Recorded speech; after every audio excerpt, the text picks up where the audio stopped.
Hi tears, நம்ம குயிக்காக ஒரு சாம்பார் சாதம் ரெசிபி குக்கரில் எப்படி செய்யறதுன்னு பார்க்கலாம். தேவையான அளவு எண்ணெய் விட்டுக்கலாம். ஒரு 2 ஸ்பூன் நெய் விட்டுக்கோங்க.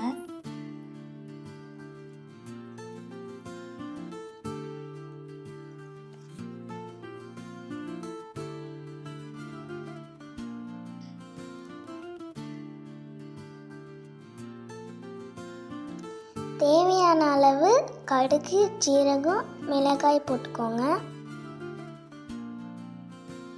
இப்போ இதுக்கு தேவையான எல்லாம் தக்காளி, வெங்காயம், பூண்டு போட்டுக்கலாம். எல்லாமே கலந்து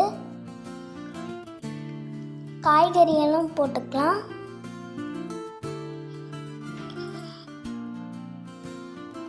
ஒரு சிட்டிகை மஞ்சப்பொடி, தேவையான உப்பு போட்டுக்கோங்க. நீங்கள் குக்கரில் செய்கிறதுனால ரொம்ப நேரம் காய்கறிங்களை வேக விட வேணாம். நெக்ஸ்ட்டு சாம்பார் பொடிக்கும் தேவையான அளவு போட்டுக்கலாம்.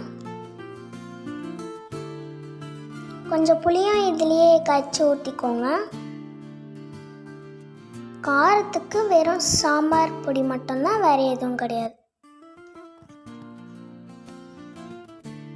இது 4 கப்பு தண்ணி விட்டுருக்கேன். அரிசியும் துவரம் பருப்பையும் நான் ஒரு 10 நிமிஷம் ஊற வச்சிட்டேன். 1 டம்ளர் அரிசி, 1/2 டம்ளர் பருப்பு. இதை ஊற வச்சு இந்த தண்ணியிலே மிக்ஸ் பண்ணிக்கோங்க.